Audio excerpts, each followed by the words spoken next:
Nga pala, si Cheben TV, sana inyong masubaybayan muli ang aking pagbablog at dahil na-imbita ako ng aking anak na mag-cover ng konting salo-salo at saka binyagan. Sa kasalukuyan nitong aking mga kapitbahay ko rin at saka mga kaibigan itong mga ninang at ninong. Ito, manugang ko yan. Mga iisang pisa din yan. At ito, nagsisimula na yung kanilang pagbibinyagan at nagbabasa sila ng, hindi ko alam kung anong binabasa nila. Kasi hindi kami parehas ng religion itong mga to eh. Pero okay lang, maganda ito. Yung kanyang mga anak, ito, yung aking anak na babae, yun, nandun. Tapos yung asawa ko, andyan din. Kabali, kompleto kami sa aming pagpunta dito. At pinakaon kami dito sa aking sa site, dito sa bundok at saka sa shop. Itong pangyayaring ito, tinan mo yan, ang dami namin. Pumunta kami maya-maya pumunta kami dun sa venue na kung saan ay sa Sequoia Hotel sa Umbu Kusina. Ito, habang sila ay nag-mimisa pa, hindi ko alam kung anong ginagawa nila, pero ito nagkukuha pa sila, papaalaala doon sa mga ninong at ninang na kung sila, dahil sila ay mga pangalawang ama, magiging pangalawang ama ng aking apo, eto, sila pinapangaralan at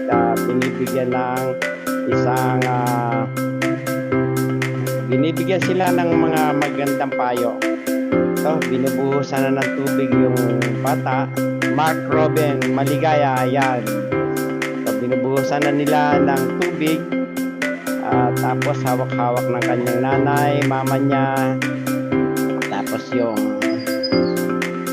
dinala na sa labas, ito, binaba na. At dala-dala na nila yung bata doon sa tabi, sa gitna. Ginitna na nila, yan. Tapos, babasahan pa uli yan ng pari. Ay, umiiyak na yung bata. Kinalong na ng daddy niya dati.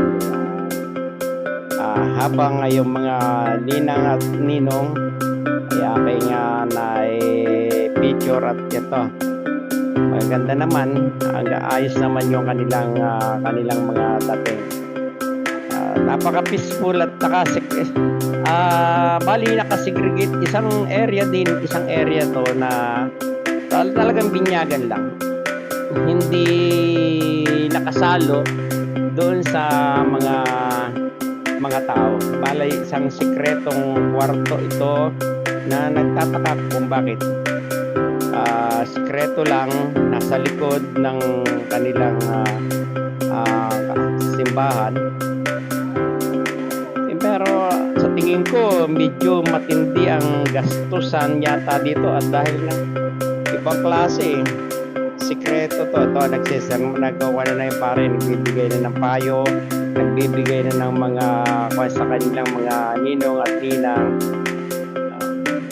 Habang naayos naman ng brother na nung isang naka-brown, hindi ko alam kung ano ang kanya sinabi. Medyo malayo ako dun sa nasa taas ako ng hindi naman ganito bali ang dating lower ground sila, yung naka-lower at ako na may nasa taas. Pati yung mga tao na andun din sa taas hanggang kami yan. Ito yung kanyang panganay na lalaki. Ito yung aking yan naman yung babae, yung panganay naman niya na babae. Yan, hello. Ito yung aking isa, anak naman ng aking bunsong babae. Yan naman ang misis ko, ayan.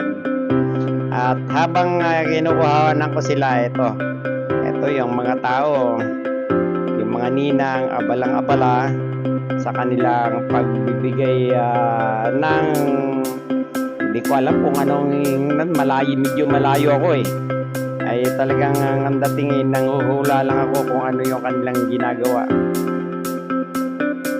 habang sila ay medyo binabasbasan pa ng kanilang pare. Yan, tapos na, medyo okay na ang dating, medyo lalabas na kami. Lalabas na kami ng pintuan. Medyo sikreto ang lugar na to. Hindi ko malaman yan. Picture pa yung pare at saka yung aking anak. Yan. Picture at tinatawag yung mga ninong, ninang, yung nanay, tinawag na rin. At yan.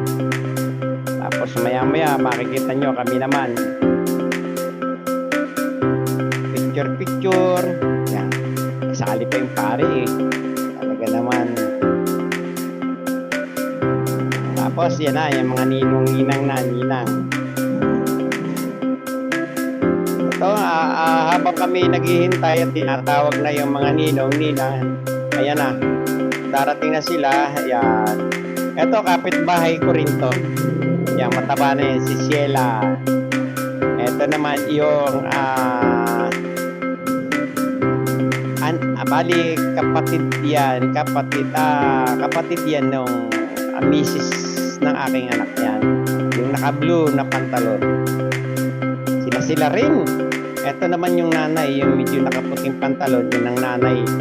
Yun naman ang nanay ng aking mga kumari. Magkukumari, magkakapatid, mag-aama, mag-iina.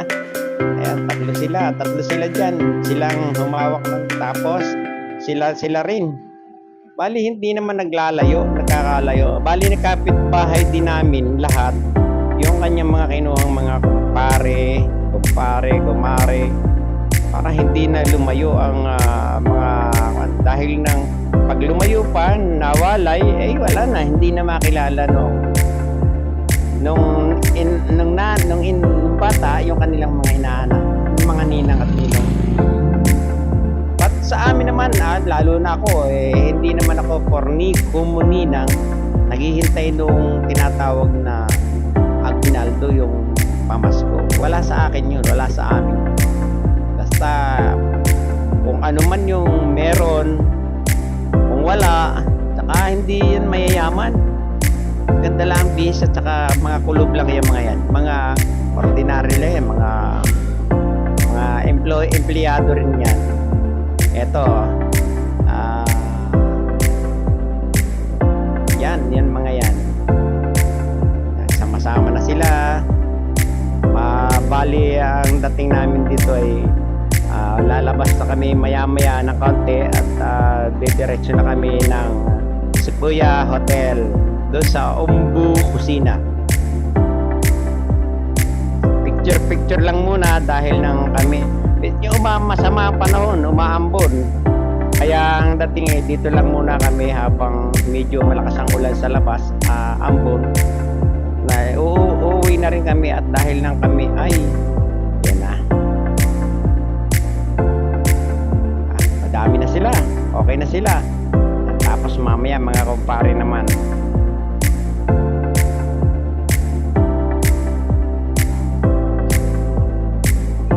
Medyo maganda lang ang trabaho nitong anak ko. Maganda naman ang kita. Kaya sabi nga kung hindi lang malaki ang kita ko, naku, medyo talagang ako hindi makakapagganito. Okay naman, sabi ko, tapos na ang iyong mga gastusin. Ayan, kaya kailangan medyo tipid-tipid. Pero mo to, solo niya itong simbahan na to. Solo niya sila nga nagpabinyag. Ito naman ang mga kumpare na. Ito na yung mga lalaki. Ayan. Yung isa dito ay marami, hindi ko makakilala, pero ang alam ko dito, isa dito ay may-ari ng tawag ito, yung kainan, yung pangalawa sa kanan. Ito naman yung isa, yung pangalawa sa kaliwa. Manugang ko yun.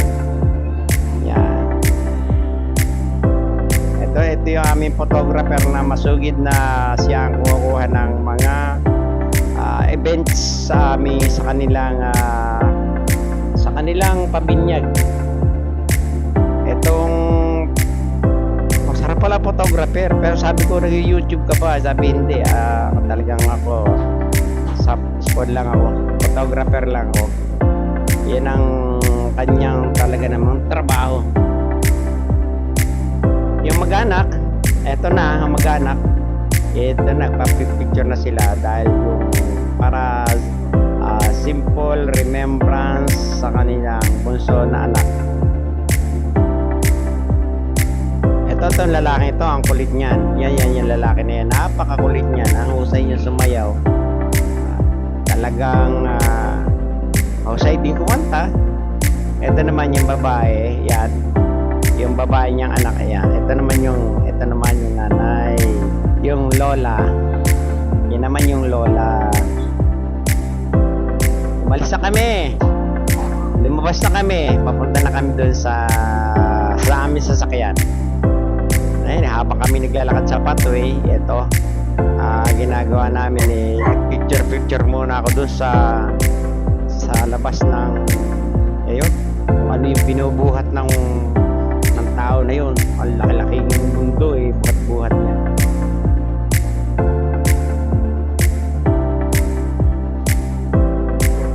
Medyo ang dating kaya naantala kami, umaambon. Umuulan dito sa likod na to. Likod to ng simbahan. Under renovation yung isang statue na yun.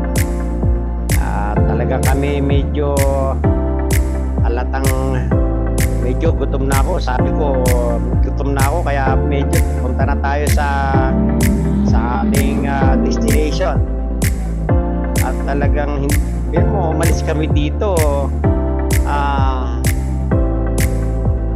alas 7 dun sa aming bahay. Na-traffic kami ng 3 hours. Ang traffic talaga grabe. Ayan. Kaya gutom na ako. Sabi ko tayo pumunta na sa venue at hindi na maganda yung aking miss ko, nahihilo na. Ito naman mga to siyempre maaga din. Ayan. Habang sinasabi ng guardian na hintay lang at medyo umuulan, binigyan naman ng payong sila. At ating yan na, nakaparada na. Punta na kami doon sa aming sakayan. Yun, hanggang sa yun, ang aming sakayan, yun ang aming kotse. Yan. Yung isang yun. Yung kulay sky silver. Habang kami naghihintay-hintay, may pinicturean pa ko dito na hindi ko alam kung ano ang ibig sabihin ko. Yan. Ano bang simbahan to? Hindi ko na alam kung ano simbahan to.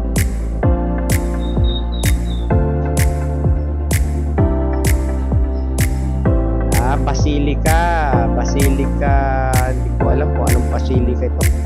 International, hindi ko alam basta kung ano man to, bahala na kung ano man. Basta hindi ko na masyadong alam yan. Yan. Maalis na kami. Pero ang iba nakamotor lang. Dahil nang medyo may lapis sa Quezon City lang naman to ito naman sa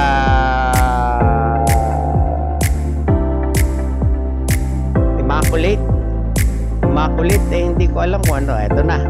Narito na kami doon sa Sikuya Hotel. Yan. Pinipicturean ko na. Ito yung entrance. Yan ang entrance ng Sikuya Hotel. Ito yung hanggang sa wala akong magawa siyempre nilalagay ko na rin add ko sa aking upload para sige, ito yung mga alak hindi ko na masyadong alam kung anong klaseng mga alak to. Yan ay okay lang, hindi naman kami nag-inom dito, hindi, kain lang kami, kain ng mga pare, mga ninong-ninang, kasi ito bali binyagan at birthday ng aking anak na lalaki hanggang sa tagal na itong kaming invite. Ito yung may birthday. Yan, birthday niya yan.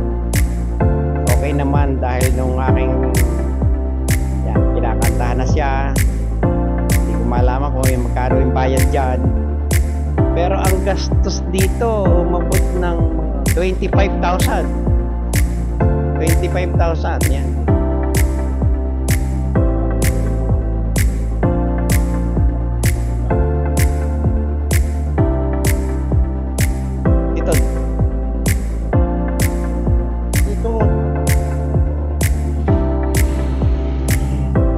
Yung mga ayan pinantahan na ng happy birthday yun. Okay, may kapirasong cake. Okay naman yung cake, masarap, hindi masyadong matamis. Yan ang Umbu Kusina. Okay naman ang kanilang handa, pero yung hindi ko lang medyo nasarapan doon sa kanilang tawag ito, yung tinola para pambahay lang. Eto, kasi naghihintay na kami ng aming mga kakainin. Yan ang aking mga pamilya ko na to. Ito yung batang matalino, yung anak niyang mga panganay na lalaki. Gusto ko sana ng kanyang anak ay mag-UP. Yan matalino, grabe. Tapos yun siya naman nagmamalaki, naka-perfect daw siya sa math yung lalaki isa. Sabi ko okay. Kasi yan na, nilapag na yung tinolang parang nasa bahay lang. Pero okay naman, masarap. Tinikman ko nga yung sabaw. Ayan, ang tinolang, pero may buko siya may niyog, buko. Tinikman ko, okay naman. Parang talagang nasa ako lang. Nilagay ko sa kasiro sa aking maliit na tasa. Tapos tinikman ko, hilong-hilo na rin kasi ako. Hilong-hilo na rin si Miss, pati yung aking mga anak. Sabi ko, na, tayo kain na. Hinigop ko na yan. Tapos nawalan ako ng gana. Tapos yung masarap sa akin, yung kanilang yung may mani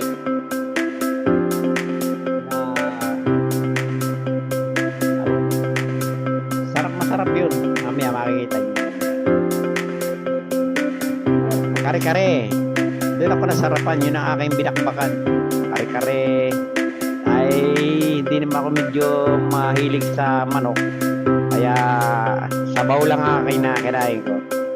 Ito, marami ring handa, marami rin kami, pero yan lang talagang nakuha ako, nabigla ako 20 mil. Okay lang, parang hanggang 25 pa yata Tapos yung cake isang kapiraso lang. Tapos tinitikman na ng mga bata yung inupakan namin, sabaw lang Pero ang daming natira, ang ginawa ko, sabi ko i-take home na lang natin at nang may makain doon sa bahay. May makain sa bahay, pero hindi na namin na iuwi at doon na lang sa mga kapitbahay.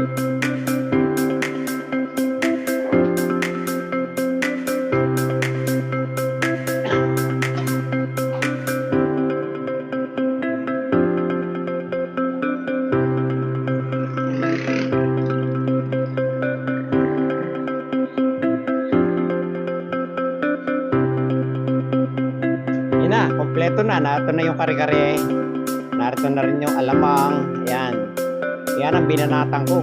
Talagang nilaplap ko ng gusto yan at masarap pero hindi ko maubos. Isang platito, marami namang karne. Yan, kain na kami, kain na. Eto yung bata, hinigop lang yung sabaw ng tinola. Yan, naglaro na lang. Malang mga hilig kumain itong mga to Kaya pagka dadalhin mo doon sa kainan, nako, masusuya ka lang.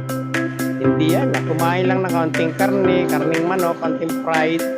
Ito naman, yan. Ano mo, mahuhusay kumain itong mga lalaki na kumpare niya. Talagang binabanatan. Pero marami pa rin natira. Yung isa, yung natin sa dulo, yan ang ninong nila sa kasal, yung bandang dulo. Wala yung kanyang asawa darating pa.